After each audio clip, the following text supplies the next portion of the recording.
Renginiai Alytuje. Kas, kur, kada.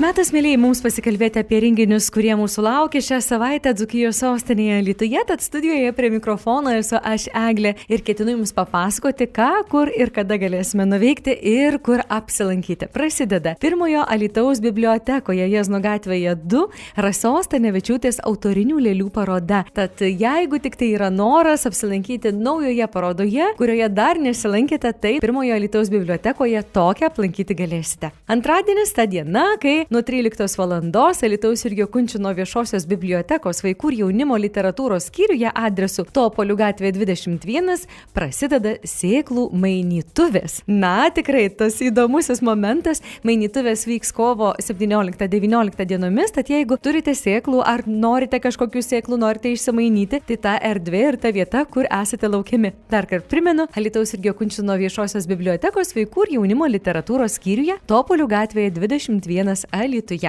Na, o trečiadienis Dzūkijos sostinėje Alytuje turtingas ir turiningas tuo, kad 18 val. Esame laukiami Alytaus kultūros centre. Didžiojoje salėje kviečia Domino teatras pamatyti spektaklį Psichai. Režisieriaus Dainiaus Kazlausko nuomonė, šis spektaklis dovana aktoriams, nes jų personažai yra labai ryškus, skirtingi ir spalvingi. Su dideliu entuziazmu ėmęsis šio projekto režisierius tikina, nors spektaklio pavadinimas kiek šokiruojantis, tačiau jo turinys daug spalvingesnis. Tai skoningos ir linksmos pramogos pavyzdys. Kaip sakė Dainius Kazlauskas, mano tikslas nešokiruoti, o sukurti tokį reginį, kad žiūrovas tiesiog pamirštų laiką ir mėgautųsi šią nepaprastą, kažin ar kur matytą istoriją ant scenos. Tai štai trečiadienis mus kviečia pasimėgauti teatru. Aišku, kino teatras Dainava taip pat kviečia, ir štai kalbant apie darbo dienas, tai kino teatre Dainava daugybė filmų, tai Šokliai, Mažoji sesė, Našlaitis, Nuodas, Viengungis Italijoje, Po debesimis, Amerikietiška svajonė, Šeima į gamtą vis dar rodoma tiems, kurie mėgstate gerai pasijuokti, arba pavyzdžiui Francas, arba Visų laikų geriausias, taip pat Kai nesitiki, dar vienas lietuviškas kinas, rodomas filmas Tėvas. Darbo dienomis apsilankę kino teatre Dainava, taip pat galėsite pamatyti Liumjerai, Nuotykiai tęsiasi, na, arba pavyzdžiui penktadienį Jūrų Slibinas nemokėjęs plaukti, Miškų bastūnai 2, Donis dar ko, projektas Sveika Marija, Slėpynės 2 einu ieškoti. Tai tokie kino filmai šią savaitę Dainavos kino teatre. Darbo dienomis, jeigu tik turėsite galimybę, būtinai apsilankykite, tik prieš tai kviesiu jūs galbūt net ir užsukti į kino teatro Dainava interneto svetainę, pasitikslinti, kurią dieną, kurią valandą koks kino filmas rodomas, nes skirtingomis dienomis ir rodomi skirtingi kino filmai. Iš kino teatro Dainava išėjus ir žvelgiant į kitus renginius Dzūkijos sostinėje Alytuje, tai ketvirtadienį, aišku, nepamirškime ketvirtadieninio pavakario archeologijos muziejuje kuriame istoriją, kaip ir kiekvieną ketvirtadienį, taip ir šį nuo 16 valandos esame laukiami archeologijos muziejuje. Ketvirtadienį 17:15 minučių esame laukiami Alytaus Jurgio Kunčino viešojoje bibliotekoje, kur vertėja Laima Masytė pristatys iš slovėnų kalbos verstą knygą Bronija Žakel Baltas skalbk 90 laipsnių Celsijaus. Na, tikrai pavadinimas įdomus, tikėtina knyga taip pat bus nemažiau įdomi ir pristatymę esame laukiami. 18 val. Net keli renginiai Alytuje. Tai dainuojamosios poezijos vakaras Išsiilgę pavasario su Romu Naidzinavičiumi ir Alberto Antanavičiumi Šekspyru audiovizualiųjų menų centre, arba pavyzdžiui 18 val. Alytaus kultūros centre antrojo aukšto vestibiulyje paskaita Kaip stovai parėdzyti kožna varlė audėja.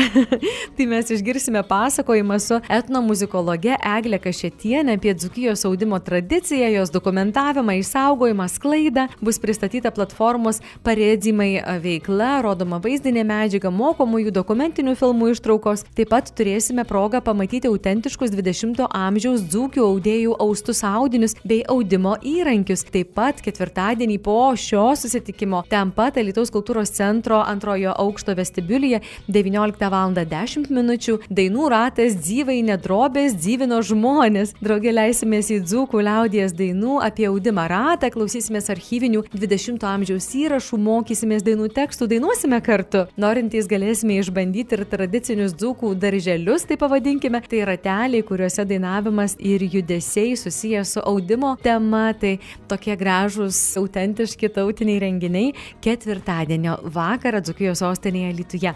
Na, o penktadienį 18 val. Alytaus kultūros centro didžiojoje salėje mūsų lauks grupė Patruliai su gyvo garso grupe. Po įspūdingo visoje Lietuvoje audringai sutikto jubiliejinio turo 20 metų Pasileidžiam plaukus, charizmatiškasis duetas Patruliai su gyvo garso grupe atvyksta į Alytų. Tai kovo 20 dieną susitikime Alytaus kultūros centre, tai išskirtinėje koncertinėje programoje. Tikrai išskirtinis vakaras, penktadienio vakare 19 val. Alytaus miesto teatro didžiojoje galerijoje laukia visų džiazo mylėtojų. Džiazo vakare Kęstutis Vaiginis ir Baltic Unity Jazz kvartetas. Na, jeigu pakalbėtume šiek tiek daugiau apie tai, tai Kęstutis Vaiginis Jazz Collaboration, tai Kęstučio Vaiginio projektas, jungiantis įspūdingus Baltijos šalių džiazo muzikantus. Kiekvienas muzikantas savo unikaliu meniškumu papildo projektą išskirtiniu dinamiškumu, skambesiu. Kęstutis Vaiginis puikiai pažįstamas Lietuvoje ir už jos ribų kaip modernaus džiazo saksofonininkas, kompozitorius, turintis didelę patirtį grojant su žymiausiais džiazo atlikėjais. Na, tikrai labai daug būtų galima ką pasakoti apie šį muzikos grandą, bet turbūt ką jau čia pasakoti, tiesiog ateikime, apsilankykime ir išgirskime visą tą džiazo stebuklą Alytaus teatro didžiojoje galerijoje. Tai tokie gražūs renginiai mūsų laukia. Renginiai Alytuje. Kas, kur, kada.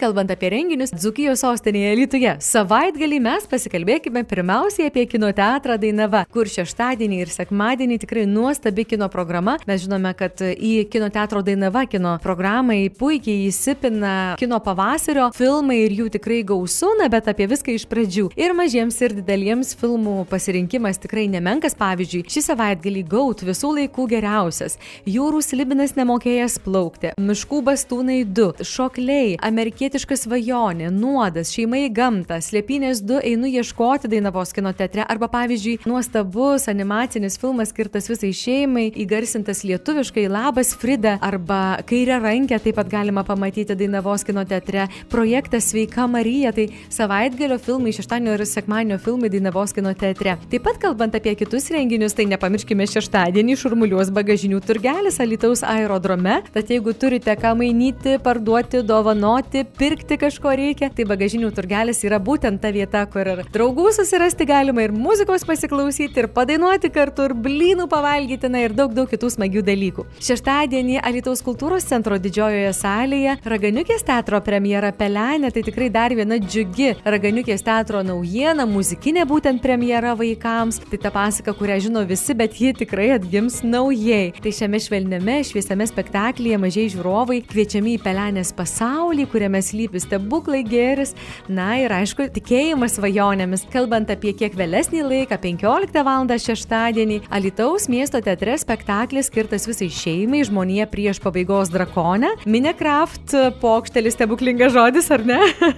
Pagalvojus apie nuobodžiai slenkančias valandas namuose, mokykloje ir autobuso stotelėje, tai tik dar vienas greitas prisijungimas telefone, peršoksiu čia, tada ten, tada žiūrėk, autobusas jau nuvažiavo. Pažįstamas jausmas, ar ne? Tai šis kultinis internetinis žaidimas ir žymioji Tomo Dirgėlos knyga Žmonija prieš pabaigos drakonę, neoficialus Minecraft žaidėjų nuotykis, pagaliau keliasi ir į teatro sceną. Spektaklis kviečia visus gerbėjus vienytis lemiamai kovai. Nuotykių tikrai nestiks, ypač kai jų prieš akiją gerai žinomi Liepa ir Ąžuolas. Bus įdomu pamatyti. Man atrodo, programa savaitgaliui tiesiog puiki, nuo mažiausio iki vyriausio Dzūkijos sostinėje Alytuje, belieka tik apsilankyti. Renginiai Alytuje. Kas, kur, kada.